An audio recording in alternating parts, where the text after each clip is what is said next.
ഇന്ന് നമ്മൾ ഡിസ്കസ് ചെയ്യാൻ പോകുന്നത് പാർട്ട് ബിയിൽ, അതായത് എക്സാമിനേഷന് ക്വസ്റ്റ്യൻ പേപ്പറിൽ സെക്ഷൻ ബിയിൽ വരാൻ ചാൻസ് ഉള്ള ഒരു ടൈപ്പ് ഓഫ് ക്വസ്റ്റ്യൻ ആണ് നമ്മൾ ഇന്ന് ഡിസ്കസ് ചെയ്യുന്നത്.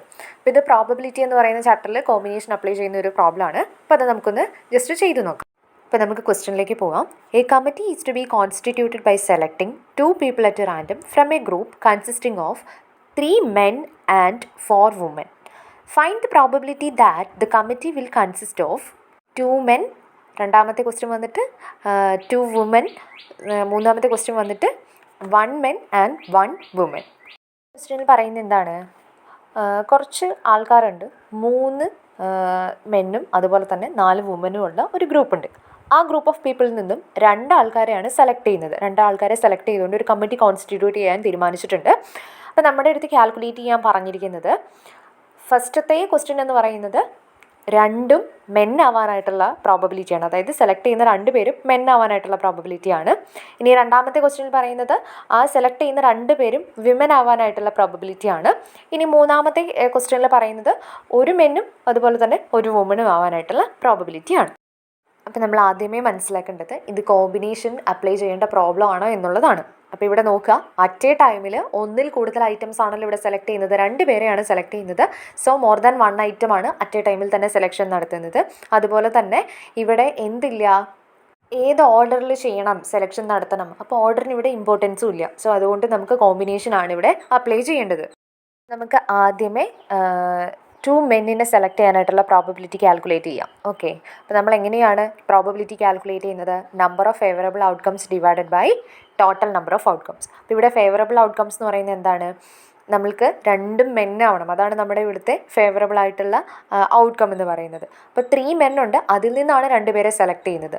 സോ 3 കോമ്പിനേഷൻ 2 ഡിവൈഡഡ് ബൈ, ഇനി ടോട്ടൽ ഔട്ട്കംസ് എന്ന് പറയുന്നത് എത്രയാണ്? ടോട്ടൽ നമ്പർ ഓഫ് ഐറ്റംസ് 7 ആണ്, അതിൽ നിന്നാണ് 2 പേരെ സെലക്ട് ചെയ്യുന്നത്. So 7C2. അപ്പോൾ 3C2 ഡിവൈഡഡ് ബൈ 7C2 ചെയ്യാം. അപ്പോഴാണ് നമുക്ക് ആൻസർ കിട്ടുന്നത്. ആദ്യമേ 3 കോമ്പിനേഷൻ 2 എന്ന് കണ്ടുപിടിക്കുക. അത് നമുക്ക് 3 എന്ന് കിട്ടും. ഇനി 7C2 21 എന്ന് കിട്ടും. അപ്പോൾ 3/21. അതിന് വേണമെങ്കിൽ ഒന്ന് ഷോർട്ട് ആക്കിയിട്ട് 3 എന്ന് പറയുന്നത് കോമൺ ആയിട്ട് ന്യൂമറേറ്ററിലും ഡിനോമിനേറ്ററിലും നമുക്ക് കട്ട് ചെയ്യാൻ പറ്റും. സോ 1/7 എന്ന് വേണമെങ്കിൽ എടുക്കാം, അല്ലെങ്കിൽ 3/21 എഴുതിയാലും മതി. രണ്ടാമത്തെ ക്വസ്റ്റ്യനും ഇതേപോലെ തന്നെ നമുക്ക് ചെയ്യാൻ പറ്റും. രണ്ടാമത്തെ ക്വസ്റ്റ്യനിൽ പറയുന്നത് ആ സെലക്ട് ചെയ്യുന്ന 2 പേരും വിമൻ ആവാനായിട്ടുള്ള പ്രോബബിലിറ്റിയാണ്. ഓക്കെ, അപ്പോൾ പ്രോബബിലിറ്റി ഓഫ് സെലക്ടിങ് 2 വിമൻ. അപ്പോൾ എങ്ങനെയാണ് ഇവിടെ നമ്മൾ പ്രോബബിലിറ്റി കാൽക്കുലേറ്റ് ചെയ്യുമ്പോൾ എങ്ങനെയാണ് ചെയ്യേണ്ടത്? Number of favourable outcomes divided by number of total outcome ആണ് ചെയ്യേണ്ടത്. അപ്പോൾ നമ്പർ ഓഫ് ഫേവറബിൾ ഔട്ട്കംസ് എന്ന് പറയുമ്പോൾ 4 വിമനാണ് അവിടെ ഉള്ളത്, അതിൽ നിന്നാണ് 2 പേരെ ചൂസ് ചെയ്യുന്നത്. സോ 4C2 ഡിവൈഡഡ് ബൈ, ഇനി ടോട്ടൽ 7 പേരുണ്ട്, 4 വുമനും 3 മെന്നും കൂടി ചേർന്ന് 7 പേരുണ്ട്. So 7C2. അപ്പോൾ 4C2 എന്ന് പറയുന്നത് നമുക്ക് 6 എന്ന് കിട്ടും. ഇനി 7C2 എന്ന് പറയുന്നത് 21 ആണ് കിട്ടുന്നത്. അപ്പോൾ ഒന്നെങ്കിൽ 6/21 എഴുതുക. ഇനി അതിനെ വേണമെങ്കിൽ ഒന്നും കൂടി ഷോർട്ട് ആക്കണം എന്നുണ്ടെങ്കിൽ അങ്ങനെ വേണമെങ്കിൽ നമുക്ക് ചെയ്യാം. ഓക്കെ, ഇതിലും 3 എന്ന് പറയുന്നത് കോമൺ ആയിട്ട് പോകുന്ന വാല്യൂ ആണ്. അപ്പോൾ 6ൽ 3 2 ടൈംസ് പോകും, 21ൽ 3 7 ടൈംസ് പോകും. ഇനി ഇങ്ങനെ ചെറിയ വാല്യൂ ചെറുതാക്കിയില്ലെങ്കിലും പ്രശ്നമൊന്നുമില്ല. നമുക്ക് കിട്ടിയ ഫ്രാക്ഷണൽ നമ്പേഴ്സ് അതുപോലെ തന്നെ എഴുതിയാലും മതി.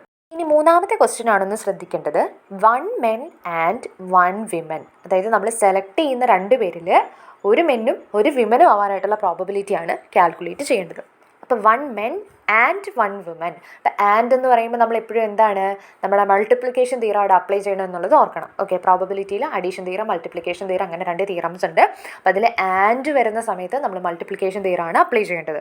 ഓക്കെ, അപ്പോൾ ഇവിടെ നമ്മൾ ആദ്യമേ പ്രോബബിലിറ്റി കാൽക്കുലേറ്റ് ചെയ്യണമെന്നുണ്ടെങ്കിൽ എന്ത് വേണം? Number of favourable outcomes divided by number of total outcomes. അപ്പോൾ ഇവിടെ നമ്പർ ഓഫ് ഫേവറബിൾ ഔട്ട്കം എന്ന് പറയുന്നത് 1 വിമൻ ആവണം. അപ്പോൾ 3 വിമൻസിൽ 1 മെന്നാവണം. ആ 1 മെൻ എന്ന് പറയുന്നത് 3 മെന്നിൽ നിന്നാണ് നമ്മൾ സെലക്ഷൻ നടത്തുന്നത്. ഓക്കെ, അപ്പോൾ 3 കോമ്പിനേഷൻ 1 ഇൻറ്റു, അവിടെ ആൻഡ് ഉണ്ടല്ലോ, അപ്പോൾ അതുകൊണ്ട് അവിടെ മൾട്ടിപ്ലിക്കേഷൻ തീരം അപ്ലൈ ചെയ്യുക, ഇൻറ്റു, ഇനി 4 വിമൻസിൽ നിന്ന് നമ്മൾ 1 വിമനെ നമ്മളവിടെ സെലക്ട് ചെയ്യണം. So 4C1. Okay, divided by total 7 പേരിൽ നിന്നാണ് ഈ 2 പേരെ നമ്മൾ ചൂസ് ചെയ്യുന്നത്. So 7C2. ഓക്കെ, അപ്പോൾ 3C1 into 4C1 divided by 7C2 ചെയ്യാം. അപ്പോൾ 3C1 എന്ന് പറയുന്നത് 3 കിട്ടും, ഇൻറ്റു 4C1ൻ്റെ വാല്യൂ 4 എന്ന് കിട്ടും, ഡിവൈഡഡ് ബൈ 7C2 21. അപ്പോൾ 3 × 4 എത്രയാണ്? 12 ആണ് വരിക. 12/21. കോമ്പിനേഷൻ അപ്ലൈ ചെയ്തുകൊണ്ട് നമ്മൾ പ്രോബബിലിറ്റി കാൽക്കുലേറ്റ് ചെയ്യുമ്പോൾ അവിടെ ചിലപ്പോൾ അഡീഷൻ തിയറിയോ മൾട്ടിപ്ലിക്കേഷൻ തിയറിയോ ഒക്കെ അപ്ലൈ ചെയ്യേണ്ടതായിട്ട് വരും.